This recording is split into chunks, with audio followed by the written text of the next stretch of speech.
Praise Lord. परमेश्वर का धन्यवाद हो, प्रभु ने यह मौका एक बार फिर से हमारे जीवन में दिया कि हम परमेश्वर के वचन से कुछ बातों को देख सकें। आज मैं प्रभु के वचन से आपके सामने एक अध्याय का कुछ पदों को पढ़ना चाहता हूँ। दूसरा इतिहास उसका 7वां अध्याय और उसका 14वां पद यहाँ पे इस प्रकार से लिखा हुआ है। यदि मैं आकाश को ऐसा बंद करूँ कि वर्षा ना हो, वह टिड्डियों को देश उजाड़ने की आज्ञा दूँ, वह अपनी प्रजा में मरी फैलाऊं, तब यदि मेरी प्रजा के लोग जो मेरे कहलाते हैं दीन होकर प्रार्थना करें और मेरे दर्शन के खोजी होकर अपनी बुरी चाल से फिरें, तो मैं स्वर्ग में से सुनकर उनका पाप क्षमा करूंगा और उनके देश को ज्यों का त्यों कर दूंगा।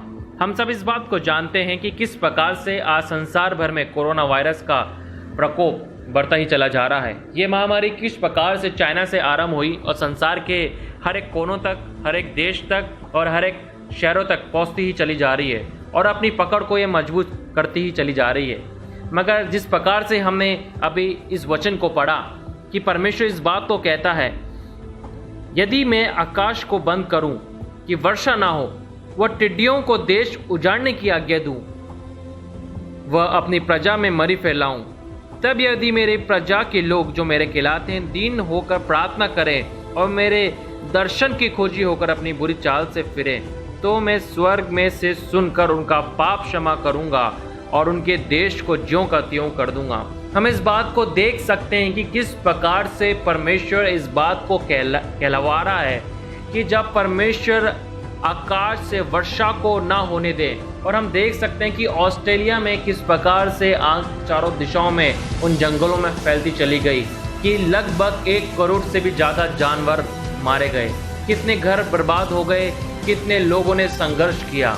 और ना केवल ऑस्ट्रेलिया में मगर पृथ्वी में ऐसे बहुत सारी जगह हैं जहाँ के जंगलों में आज आग लगती चली जा रही है। ये आग क्यों लग रही है? अगर आप एक सर्वे को उठा के पढ़ेंगे गूगल पे, तो ऑस्ट्रेलिया की आग का लगने का कारण ये था कि वहाँ पे कई समय से वर्षा नहीं हुई और ड्रॉट के कारण, सूखे के कारण वहाँ पर ये आग लग गई। जी हाँ, जैसे हमने वचन में पढ़ा कि परमेश्वर सूखा को भेजेगा, आकाश को रोक रखेगा, और जब आकाश से वर्षा नहीं होगी, जंगलों में पानी नहीं जाएगा, तो आप इस बात को देख सकते हैं इस चित्रों के द्वारा, इस वीडियो के माध्यम से कि आग कैसे फैलती ही चली जा रही है। और जो कुछ ऑस्ट्रेलिया में हुआ आज वे पूरे संसार के सामने है। वे हकीकत किसी से छिपी हुई नहीं है। इसके आगे हमने देखा कि किस प्रकार से परमेश्वर का वचन कहता है कि मैं टिड्डियों को भेजूंगा। अगर आप अखबार को उठा के पढ़ेंगे या इंटरनेट के माध्यम से इस बात को देखने की कोशिश करेंगे कि आज टिड्डियों का जो लोकस्ट का अटैक जो है संसार में कहाँ कहाँ हो रहा है, तो आप इस बात को जान के आश्चर्य में पड़ जाएंगे कि आज टिड्डियों का जो अटैक है, लोकस्ट का जो अटैक है, वह किस प्रकार से भयानक रूप अफ्रीका में लेता चला जा रहा है। जितने लोग कोरोना वायरस से वहाँ पे परेशान नहीं है, उससे अधिक वे जो इस टिड्डियों से परेशान हो चुके हैं। भारत में भी अगर आपने खबरों को पढ़ा होगा, पंजाब में, राजस्थान के कुछ शहरों में इन टिड्डियों का अटैक हुआ 2020 के आरंभ में। पाकिस्तान में हुआ, सऊदी अरेबिया में हुआ, रशिया में हुआ। ये टिड्डियों का अटैक 2020 में हुआ। ये ऑस्ट्रेलिया में आग लगना, चाइना में रिसेंटली जो जंगल में आग लगी एक शहर के अंदर 2020 में लगी।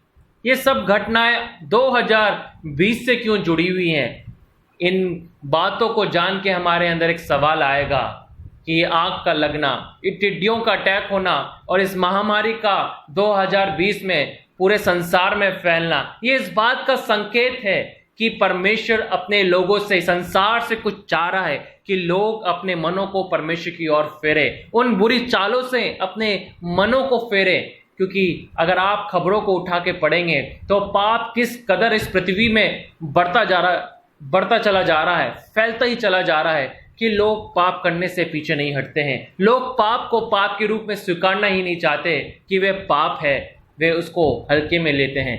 मगर आज ये सारी महामारियां, ये सारी विपत्तियां, ये टिड्डियों का जो अटैक जो आज संसार में हो रहा है, ये तीनों बातें इस बात के लिए हमें सचेत कर रही हैं प्रभु ऐलान कर रहा है कि अब वो समय है कि इस लॉकडाउन के मध्य में, जहाँ पूरा संसार आज अपने घरों में कैद है, सड़कें खाली पड़ी हुई हैं, प्रभु इस बात को रिमाइंड करा रहा है, प्रभु इस बात को प्रकट कर रहा है। अब समय आ चुका है कि हम परमेश्वर के चरणों में एक बार फिर से नम्र और दीन हो जाएं। और जिस दिन हम नम्र और दीन हो जाएंगे परमेश्वर के चरणों में, प्रभु का वचन इस बात को कहता है कि परमेश्वर जो है क्षमा करने में विश्वास योग्य है और सामर्थी परमेश्वर है। हम इस वीडियो में देख सकते हैं कि किस प्रकार से ये एक प्रचारक है, एक प्रभु का सेवक है, कि वे पाप के विषय में लोगों को प्रचार कर रहा है कि तुम इस पाप से मन फिराओ। परमेश्वर इस पाप से नफरत करता है, समलैंगिकता से, गे मैरिज से परमेश्वर नफरत करता है। मगर न्यूजीलैंड के अंदर ही जो एक गे परेड निकल रही है,